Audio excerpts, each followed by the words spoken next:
जय हिंद दोस्तों, मैं रोहित आपका स्वागत करता हूं आपके अपने यूट्यूब चैनल एमजे क्लासेस पे। इस वीडियो में कक्षा 10 के छात्रों के लिए अंग्रेजी के प्रोज का दूसरा लेसन होगा। तो आइए इसे शुरू करते हैं। अ लेटर टू गॉड, जिसको लिखा है जीएल फ्यूंट्स ने। इस पाठ में जीएल फ्यूंट्स ने एक किसान की भावनाओं का वर्णन किया है कि किस प्रकार से एक किसान अपने खेती से, अपने फसल से उम्मीद रखता है। यदि उसकी फसल का नुकसान हो जाए या फिर उसकी फसल बर्बाद हो जाए तो उसे किन किन कठिनाइयों का सामना करना पड़ता है, बहुत ही अच्छे तरीके से जीएल फ्यूंट्स ने इसमें वर्णन किया है। तो आइए इसे शुरू करते हैं। इसका अबाउट द लेसन है, लैंचो वॉज अ फार्मर। लैंचो एक किसान था। He was hard working. Hard working का मतलब होता है कठिन परिश्रम करने वाला। तो वह कठिन परिश्रम करने वाला व्यक्ति था। The hell storm ruined his corn. Hello storm का मतलब होता है तूफान। रूइंड मीन्स होता है नष्ट करना, कॉर्न मीन्स होता है फसल। तो बोल रहा है द हेल स्टॉर्म यानी तूफान ने उसके फसल को नष्ट कर दिया। There was no one who could help him. वहाँ पर कोई नहीं था। देयर वॉज नो वन यानी वहाँ पर कोई नहीं था। हु कुड हेल्प हिम, जो उसकी सहायता कर सकता था। He turned to God in distress. Distress का मतलब होता है दुख। टर्न मीन्स होता है मुड़ना या देखना। तो बोल रहा है कि उसने दुख में भगवान की तरफ देखा। He wrote a letter to God. उसने एक पत्र भगवान को लिखा। He asked him to send 100 pesos. He asked him, उसने उनसे कहा यानी उसने भगवान से कहा कि टू सेंड 100 पीसोस यानी 100 पीसोस भेजने के लिए, यानी भगवान से लैंचो ने 100 पीसोस भेजने के लिए कहा।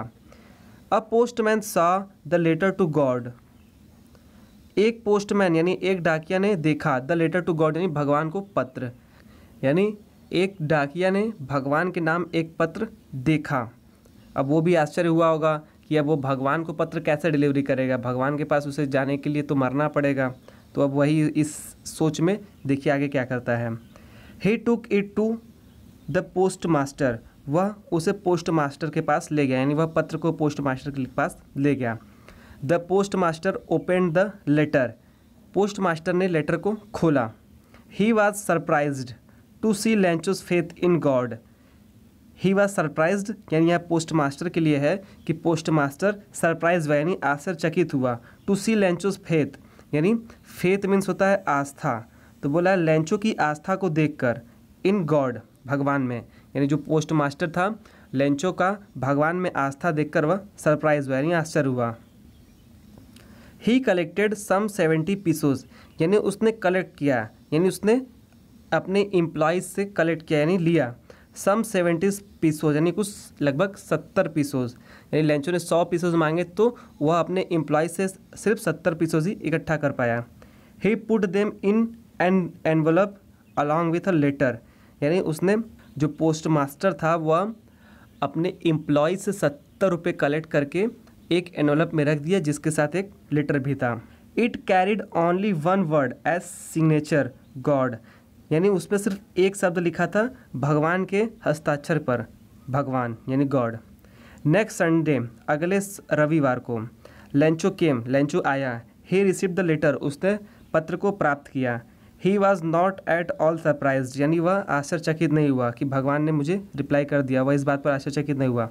On counting the money he became angry, जब उसने पैसे को गिना तो वह क्रोधित हो गया।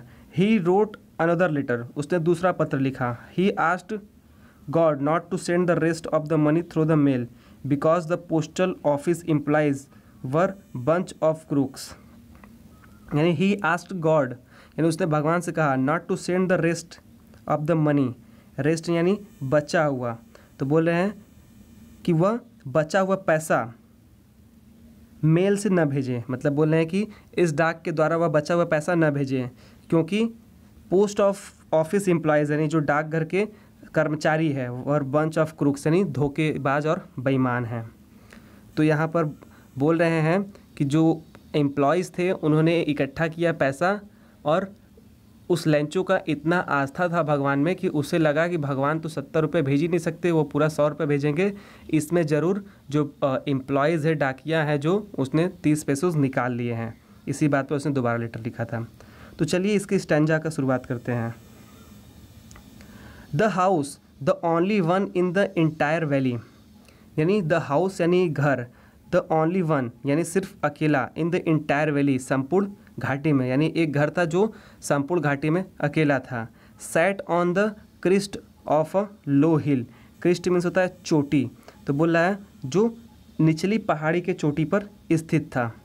फ्रॉम दिस हाइट यानी इस ऊंचाई से, one could see the river, यानी एक व्यक्ति रिवर को देख सकता था, यानी इतनी ऊंचाई थी कि उस ऊंचाई से व्यक्ति रिवर को देख सकता था, नदी को देख सकता था।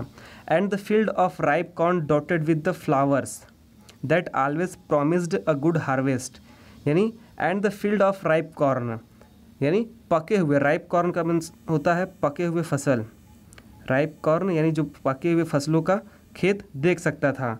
डॉटेड मीन्स होता है छितराए हुए, यानी जो छितराए हुए थे, विथ द फ्लावर्स यानी फूलों के साथ, यानी एक व्यक्ति उस ऊंचाई से नदी को देख सकता था और फूलों से छितराए हुए पके हुए फसलों को देख सकता था। That always promised a good harvest, harvest means होता है फसल, जो हमेशा अच्छे फसल का समा बांधती थी, जिसे देखकर लगता था कि यहाँ पर फसल अच्छे होंगे। आगे, the only thing the earth needed was a downpour और एटलीस्ट अ शावर, यानी बोल रहे हैं द ओनली थिंग यानी एक वस्तु, द अर्थ नीडेड जिसको धरती की आवश्यकता थी, वाज अ डाउनपोर यानी एक मूसलाधार वर्षा, या एटलीस्ट अ शावर या एक बौछार, यानी पृथ्वी को जिस चीज़ की आवश्यकता थी, यानी कह सकते हैं कि उसके फसलों की जिस चीज़ की आवश्यकता थी वह सिर्फ एक हल्की वर्षा थी। Through out the morning Lencho, यानी सुबह में Lencho, who knew his field intimately, intimately means होता है स्पष्ट रूप से या भली भांति, यानी हु न्यू यानी जो जानता था, हिज फील्ड अपने खेतों को, इंटीमेटली यानी भली भांति। हैड डन नथिंग यानी उसने कुछ नहीं किया था, else but seen the sky towards the north east, यानी बोल रहा है कि उसने कुछ नहीं किया था नॉर्थ ईस्ट यानी उत्तर पूर्व के बादलों को देखने के अलावा, यानी लेंचो जो था अभी सुबह में उसने कुछ भी नहीं किया था सिवाय उत्तर पूर्व के बादलों के देखने के अलावा, यानी उसे पानी की आवश्यकता थी तो वो सिर्फ बादलों की तरफ देख रहा था कि आज हो सकता है बारिश हो। Now we are really going to get some water women, अब वो अपने पत्नी से बोल रहा है, अब we are really going to get यानी हम पाने जा रहे हैं, सम वाटर यानी कुछ पानी, यानी वो बादलों को देख कर भविष्यवाणी कर रहा है कि अब हम पानी पाने जा रहे हैं। The women who was preparing supper replied, पत्नी हु वाज प्रिपेयरिंग सपर जो खाने की तैयारी कर रही थी, रिप्लाइड जवाब दिया, यस गॉड विलिंग हाँ भगवान की इच्छा। The older boys were working in the field, यानी जो ओल्डर बॉयज़ यानी उनके जो बड़े लड़के थे were working in the field खेत में कार्य कर रहे थे, वाइल यानी जबकि the smaller ones were playing near the house, जबकि जो छोटा लड़का था वह घर के नज़दीक खेल रहा था। Until the women call to them all, जब तक कि उन सभी को वो उसकी पत्नी ने बुला नहीं लिया, कम फॉर डिनर आओ भोजन के लिए। It was during the meal that just as Lencho had predicted big drops of rain began to fall, यानी it was during the meal यानी भोजन के समय के दौरान, just as Lencho had predicted, predicted का मतलब होता है भविष्यवाणी करना, तो बोल रहे हैं जैसा लेंचो ने भविष्यवाणी किया था, big drops of rain began to fall, big drops यानी बड़ी बूंदे, ऑफ रेन यानी वर्षा के, बिगेन यानी प्रारंभ हो गया, टू फॉल यानी गिरना, तो बोल रहे हैं कि वर्षा के बड़े बूंदे गिरना प्रारंभ हो गया। In the north east huge mountains of clouds could be seen approaching, in the north east यानी उत्तर पूर्व में, huge mountains of clouds, huge यानी बड़े, माउंटेन्स ऑफ क्लाउड यानी बादलों के पहाड़, तो बोल रहे हैं बादलों के बड़े पहाड़ कुड बी सीन यानी देखे जा सकते थे, अप्रोचिंग यानी आते हुए, यानी उत्तर पूर्व में बादलों के बड़े पहाड़ को आते हुए देखा जा सकता था। द एयर वाज फ्रेश यानी हवा ताज़ी, स्वीट यानी मधुर थी,